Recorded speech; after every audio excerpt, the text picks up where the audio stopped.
పేరేంటన్నా? గాడి కోనేటరెడ్డి, గొట్లగట్ట వైస్ సర్పంచి. ఏ ఊరన్నా? కేకే మెట్ల మండలం, గొట్లగట్ట పంచాయతీ, నాయుడుపేట విలేజ్. గత పాలనకి ఈ పాలనకి తేడా ఏంటన్నా? గత పాలనకి ఈ పాలనగా మన జగనన్న 5 సంవత్సరాల్లో 2,73 కోట్లు ఆల్రెడీ జనాలకు వేశాడు మౌత్. ఈ ప్రభుత్వంలో ఇప్పటికి 6 నెలలు గడిచింది. ఈ 6 నెలల్లో కనీసం ₹1 అనేది ఎవరికి రాలా. ఎవరికి రాలా. వాళ్ళ నాయకులు, వాళ్ళ కార్యకర్తలు వాళ్ళు దోచుకోవటం తప్ప ఎవరికి ఏం లేదు. గతంలో సూపర్ 6 అన్నాడు, సూపర్ 6 లేదు, సూపర్ 7 లేదు. ఇసుక దోచుకోవటము ఏం లేదు. వైన్ షాపుల్లో ఎవరికన్నా వైసీపీకి ఒకటారు జరిగినా మళ్ళీ వాళ్ళు వచ్చి బెదిరించి వాళ్ళ మీద చెప్పి షాపు వాళ్ళు తీసుకుంటారు. బెల్ట్ షాపులు గతంలో జగనన్న ఏం చేసిండు, ఎక్కడో తీసుకెళ్ళి దూరాన్ని పెట్టారు. వీళ్ళు ఏం చేశారు, స్కూల్ మధ్యలో ఇళ్ళ మధ్యలో పెట్టి నెక్కొచ్చి పెట్టారు. కూరగాయల మార్కెట్లు ఎక్కడ దొరుకుతున్నాయి అక్కడ దొరుకుతున్నాయి.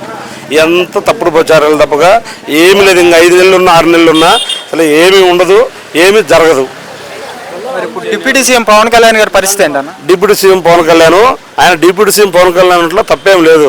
కానీ ఆయన మొన్న అక్కడ రేషన్ దొరికినాయి. ఏం చెప్పిండు ఆయన, నేను కానీ హోమ్ మినిస్టర్ని తీసుకుంటానండు. హోమ్ మినిస్టర్ ఆయన తీసుకోమనే కదా చెప్పింది. ఎవరు మేము వద్దన్నామా, తీసుకోవద్దన్నామా? ప్రభుత్వం వాళ్ళే కదా, కింద నుంచి పైదాకా వాళ్ళే కదా ప్రభుత్వము. ఆయన ఎవరు కాదన్నారు. అందుకని ఎన్ని ఏముండవు. మళ్ళీ రాబోయే రోజుల్లో జగనన్నని భారీ బంపర్ మెజార్టీ జనాలకు ఈ ప్రభుత్వం అంటే మాకు ఎప్పుడు వచ్చింది, లాస్ట్లో వచ్చింది వ్యతిరేకత మా పార్టీకి. ఈ పార్టీకి 6 నెలలకు జరగక ముందే వచ్చింది. ఇప్పుడు జనవరిలో జగనన్న బయటకు వస్తా అంటున్నారు కదా, దానిపై మీ అభిప్రాయం? జగనన్న బయటకు వస్తే జనాలు కుప్పలు వస్తారు. జనాల కార్యకర్త భరోసా ఇచ్చాడు. ఇప్పుడే మేము జగనన్న కలిసి వచ్చినాము. జగనన్న ఒకటే చెప్పిండు, వాళ్ళకి టైం ఇద్దామన్నాడు. టైం ఇచ్చిండు. 8 నెలలు అయింది.